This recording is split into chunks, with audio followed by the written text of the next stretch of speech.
Thursday, May 20th, 2021. Today we discuss the 1972 comic masterpiece directed by Elaine called The Heartbreak Kid, starring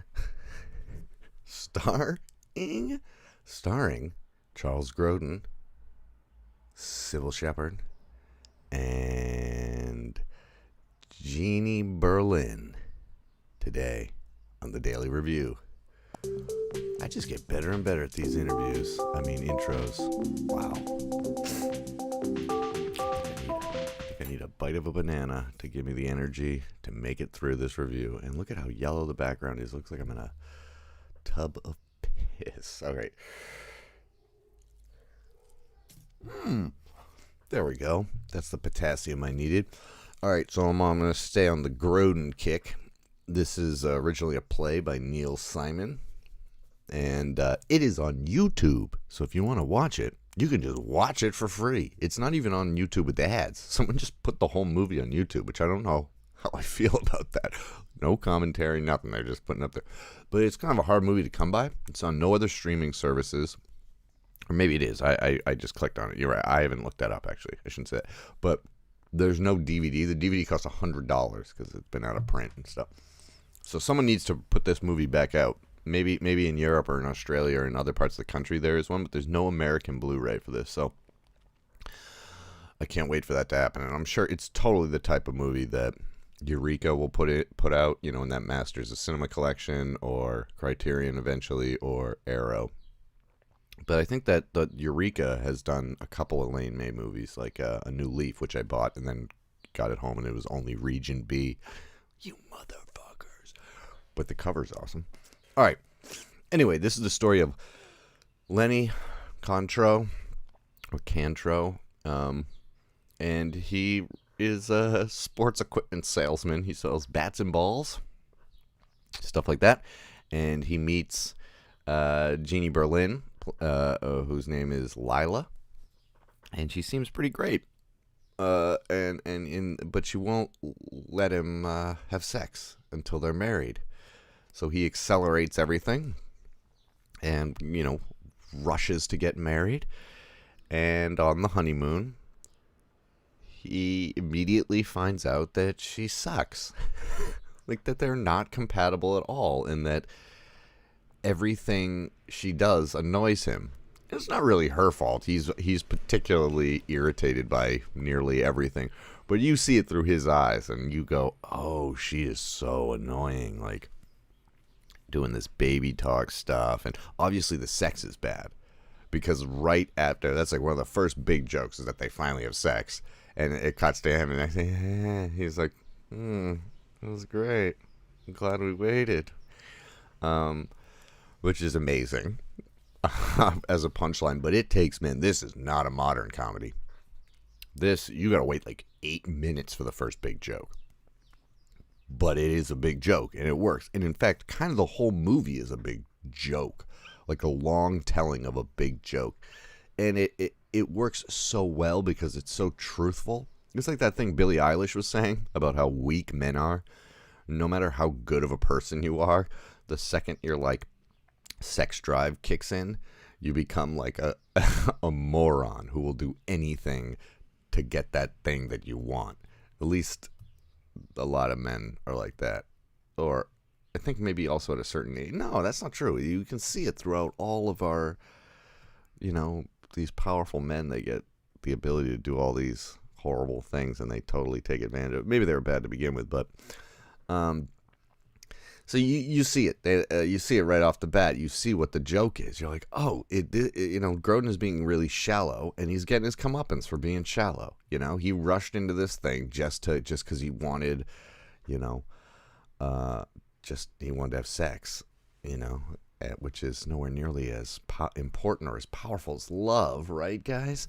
And so he jumped into it, and he's paying his dues for being kind of a jerk. And it's great because you side with him because you understand his plight, because I think sex drive is something that almost everybody can relate to, male or female. So you get or and from the both side, you can go, a woman could go, oh, I know a lot of guys that are like that, and a guy could be like, oh yeah, I know, you just kind of want to, I know that feeling, blah blah.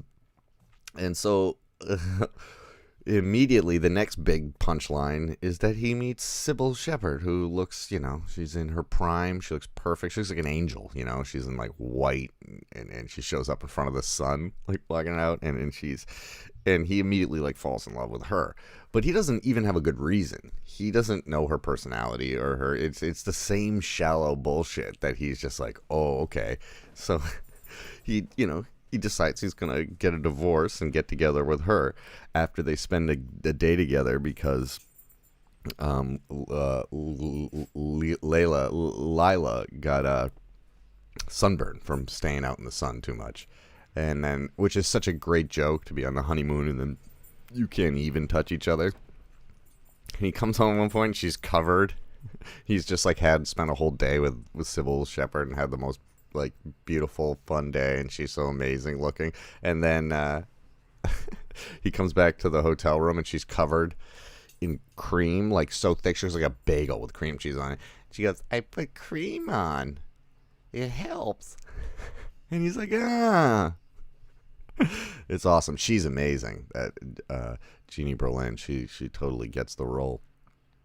And when you summarize, the only thing that's going to help you is time. Yeah, the jokes are so, most of like the in between jokes are like, it's what, huh? Oh, I didn't know Shawn Michaels was named the Heartbreak Kid, but I doubt it is about this.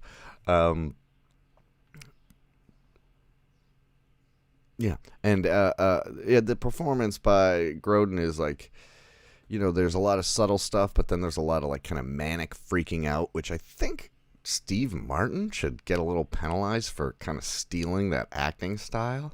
That you don't understand, like that kind of thing. So yeah, it's a little bit interesting. I kind of was like, oh, that's like a very, very Steve Martin. And I was like, wait a second, this is like, 7 years before The Jerk. I was like, maybe he took a little drop of that style, because there's a similarity between Grodin and Martin. Martin's obviously like really goofy, or was in his heyday. But now you can see it way more, the intellectual kind of dry humor and stuff. It's great. There are two amazing, well, there's more than two, but there are two like epic comedy scenes. One is a dinner between Lenny and Lila about, him wanting to divorce. And it is like 15 minutes long of him dragging it out, trying to say it with all this and all the people watching, and she's going to throw up. And it's like truly amazing. Like after about 6 minutes, you go, holy crap. This is like a sequence. This is like a sequence from The Godfather where everybody gets shot while Michael's being baptized or whatever. Oh, that's not Michael. Whatever. It's Michael's baby. Whatever. Michael 2. And you're just like, this is like, is this the best comedy scene I've ever seen? And there's one part where she's the wife is crying and her earring falls off, which doesn't seem planned, and Grodin looks down. Oh my god, it's so good, and they're so in the moment. So I'm not gonna. And then the other big one is Mr. Corcoran. Oh god, his performance is amazing. I should really look up who played that guy. Oh god. The most recent thing I looked up was Army of the Dead, which is the new Zack Snyder movie, and I don't think the internet is reviewing it very well. Eddie Albert, amazing performance by this guy. He plays Kelly, who is Cybill Shepherd's father, and in a very Big Lebowski-esque scene, like when he actually goes and talks to the actual Big Lebowski, you don't go looking for job on a weekday dressed like that. Is it a weekday? That scene, you mind if I do a J? Yeah, far out, dude. That scene's amazing. Yeah. So he has a scene, where where Grodin expresses his love for Kelly, and Mr. Corrigan just sits there and lets him say everything, and then goes on the attack. It's amazing. Again, one of those things where it's like 5 minutes into it, and you're like, this is epic. They are doing it, because now I think so much comedy now is quick, get to the next one. I think that's, I mean, I know it's because of the internet. The speed of entertainment has been intensified, and this, I do think for the first like 20 minutes of this, I was like, boy, this is kind of boring. Like, I get these jokes, but I wasn't like fully engaged. And then somewhere around the middle, I was like, oh, this is amazing what they're doing here. The whole movie is basically this one joke, but it's so true to real life that it just works. And you can kind of even see the ending. You can see like, oh, he'll probably get Cybill, and then it'll just be the same thing, right? Because he's using his groin instead of his head. He should be using his heart, actually. His heart never comes into it. So I don't know. That's how I view sexuality, and this is made by Elaine May, and she must know what she's talking about. And you kind of know that Kelly is like the devil the whole time, because she's wearing a 6'6" shirt, jersey, and she's always smirking. She's her smirking beauty, she's always in the background, kind of like, she's getting off on like how she can manipulate men, which is definitely an aspect of that beautiful women get off on. Not all of them, but I know I get off by manipulating women who are so incredibly attracted to me they can't handle it. It's never happened, but I assume I would be into that. Anyway, it's great. I mean, the third act, it goes as far as Grodin. The whole movie basically takes place in Florida, or at least the second act. And then it is perfect structure too. And then the third act, he's moved to the Midwest to try and get with Kelly. And it's like miserable. He's living in Milwaukee or whatever, and he's it's a big contrast to Florida, right? There's no decency in this cauliflower. Yeah, I highly recommend it. I mean, the ending, you go, holy shit, that's one of the few comedies I've ever seen that might actually be art. Like, that was art. You're leaving us with like an open interpretation, very much like The Graduate, which obviously, there's a connection there, because her relationship with son of a bitch, Mike Nichols, sorry. Yeah, I mean, man, I just thought the ending was so important, just for the history of cinema and shit. Like, is this a movie, man? And it wasn't even until like a few hours after watching it that I was like, when you start going, wait, what movies are like that? And then you're like, basically just The Graduate. Only a handful. That's not true. But it is really good, and the comedic performances are just out of control good. And look at how cool the movie poster is. It's sweet, and I mean, I'm sure there are people who've watched it. I can see how this could be someone's like favorite movie. So, and I always know that it would be pretty high on lists of like comedians, who like movies like this and Midnight Run, which didn't have a huge success when it came out, but over time has gotten in, and then certainly within the comedic world, we've seen lots of people talk about it as an important film to them, like Louis and I don't know, whatever others. I wish the poster wasn't yellow, because I feel I've made the room yellow, and now yellow is not great looking for a Caucasian male skin tone. Kind of washes everything out. It looks like I'm in a jar of piss. You know what this movie reminded me of? A bit of Divorce Italian Style, which is a movie about Marcello Mastroianni.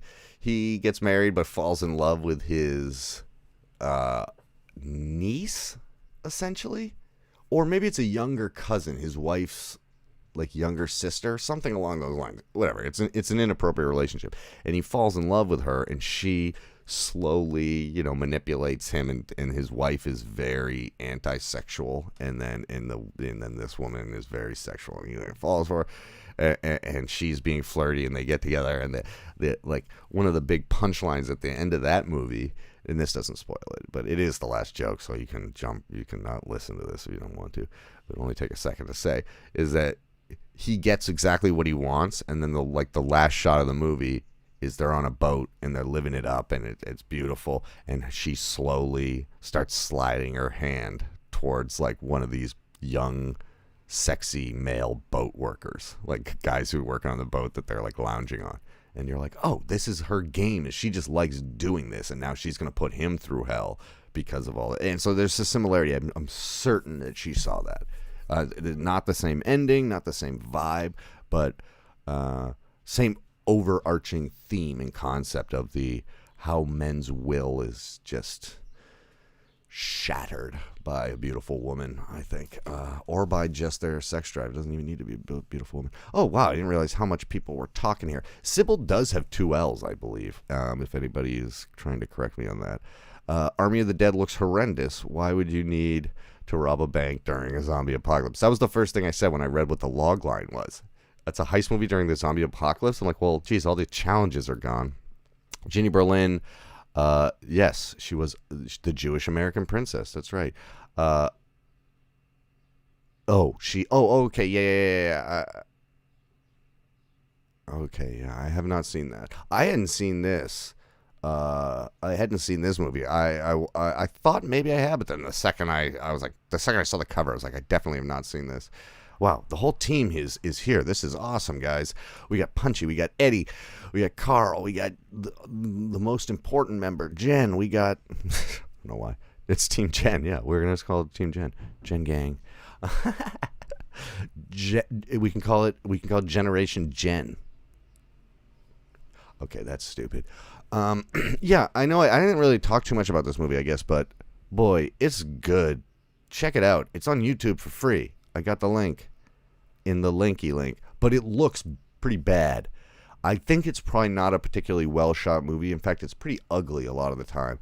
But some of that is, like, definitely the print we have is kind of dirty or dingy, and the crop isn't 100% right. I think that it, I don't know, it looked like the headroom was a little bit messed up, and it's a little bit low res, so I'm sure on Blu-ray this would look much better, but that put me off of it right off the bat. The first, 5 minutes, you're going to be like, ugh, it's like you're watching, it looks like my screen, actually. It's like all yellows and browns, and you're like, somebody needs to chuck this thing into, After Effects or into DaVinci Resolve and boost the colors and figure things out. Yeah, so Army of the Dead has a really interesting, decent reviews. It's some reviewers are like, yeah, it's fun, go see it because the theaters are dying, and then IMDb, which is mostly I think 13-year-old boys reviewing movies, it has all 10s. It's like, this is the greatest movie ever. It's back. Zombie movies are back. Mm-hmm. Oh wait, you're yeah. I always promise to stay away, but I always get drawn in somehow. Yeah, it's like the Cosa Nostra, right? Anyway, I don't know, guys. I'm gonna play some music now, I guess. Yes, this is one of those movies that I highly recommend, and I think that average modern moviegoers, which most of the people in the chat are not that. They're more cinephiles, I would say. Oh,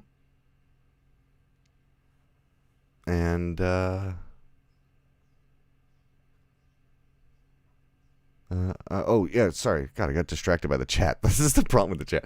I mean, there's no problem with the chat. I love the chat. Yeah, I think modern people might be like, why aren't there more jokes?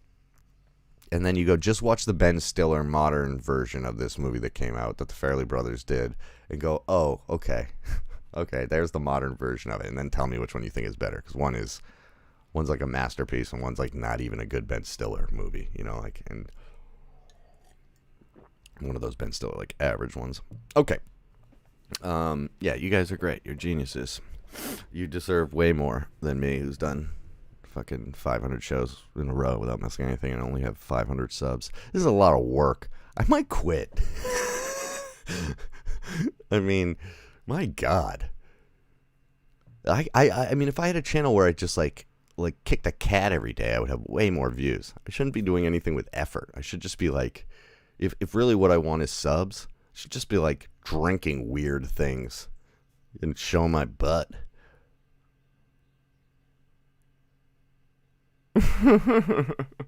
I'm kidding around, guys. All right, let's see what happens here.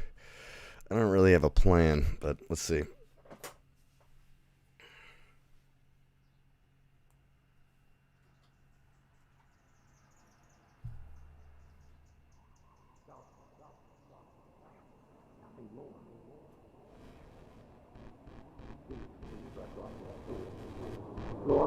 They're wondering, fearing, doubting, dreaming no more. They had to dream before, but the silence was unbroken. The stillness gave no tone.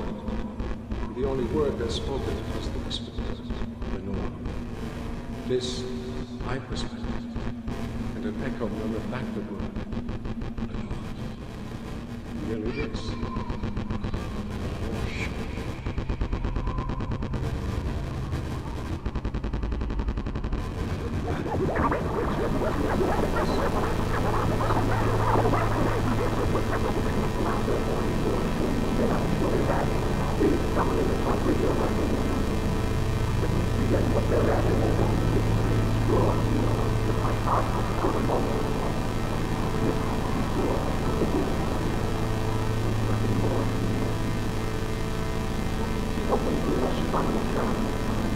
Many a flirt and flutter in their step to stately reign, of the saintly days of yore, not least the days.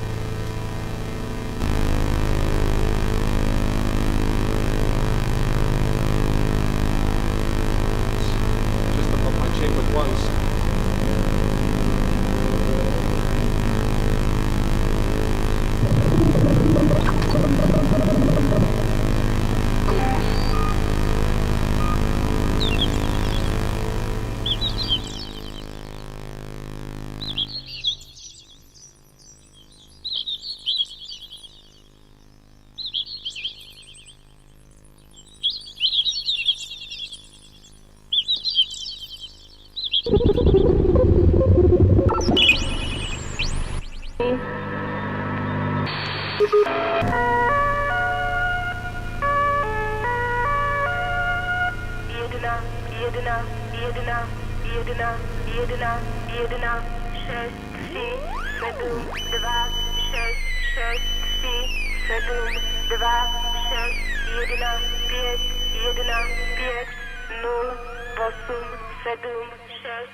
Oh man, that Conet stuff is so awesome. Yeah, sorry it's not very musical. I'm going to start working a more musical sound into this chaos so that it's more enjoyable to listen to. I know it might be kind of fun to listen to the weird craziness, but trust me, it'll be better when it's mixed in with something sweet. Mark Kermode, I agree with a lot, actually. He's pretty good. He likes like horror movies and stuff, and I think he's good. But I also think that I'm just as good as he is. So trust me. Take it easy, guys.